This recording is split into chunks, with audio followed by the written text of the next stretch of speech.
L'intérêt pour la Jeune Chambre économique française d'organiser un atelier sur la thématique de la biomasse appliquée à un territoire comme celui de la Bourgogne était de nous donner des idées d'action en matière de sensibilisation de la population aux mutations énergétiques. Je crois que l'intérêt de ce genre de débat, c'est de se confronter à la réalité locale, c'est-à-dire effectivement, au-delà de la position que nous, on peut avoir dans le groupe Dalkia, c'est effectivement rencontrer des fournisseurs, des opérateurs différents, des collectivités, et d'échanger sur la problématique qui était la problématique d'aujourd'hui, qui était l'atelier biomasse. Dans le domaine de l'énergie, on est en train de vivre un peu une révolution, c'est-à-dire qu'il y a beaucoup de choses qui bougent. On sort du schéma où avant tout était centralisé, on n'avait plus qu'à appuyer en fait sur un interrupteur ou un bouton. On est dans un schéma où chaque acteur doit s'approprier en fait ce sujet. Donc je ne sais pas si ce débat était prématuré. Moi je pense qu'il tombe à bon escient. En particulier par rapport à des projets comme on les a évoqués en fait sur la ville de Mâcon. J'accueille avec satisfaction la volonté de la ville de Mâcon de mettre en place un réseau de chaleur qui soit alimenté par un projet biomasse.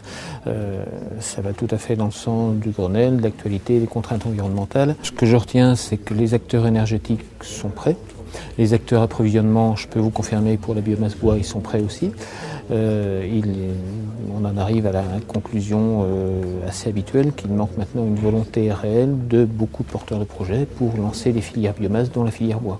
Plus les citoyens sont conscients de la façon dont ils ont de la chaleur, dont ils ont de l'électricité, plus cette électricité ou cette chaleur est gérée de façon citoyenne, développement durable, de façon individuelle.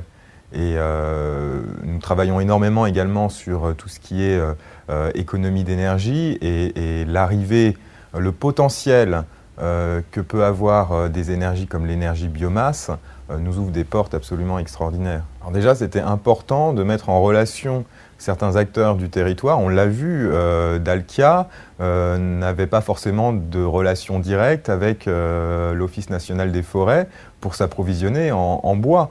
Et pour nous, c'est extraordinaire ce qui s'est passé, cette rencontre, cette discussion. Ah, mais vous m'intéressez, etc.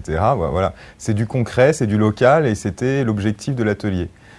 Pour la Jeune Chambre économique française, ce qui est envisageable, c'est qu'à travers notre réseau de 2500 jeunes citoyens entreprenants très bien implantés au sein des PME, PMI françaises, la possibilité de faire des levées de fonds permettant la mise en place de projets biomasse à dimension réduite, mais qui viennent totalement en complément avec des projets lourds portés par l'État ou les collectivités locales.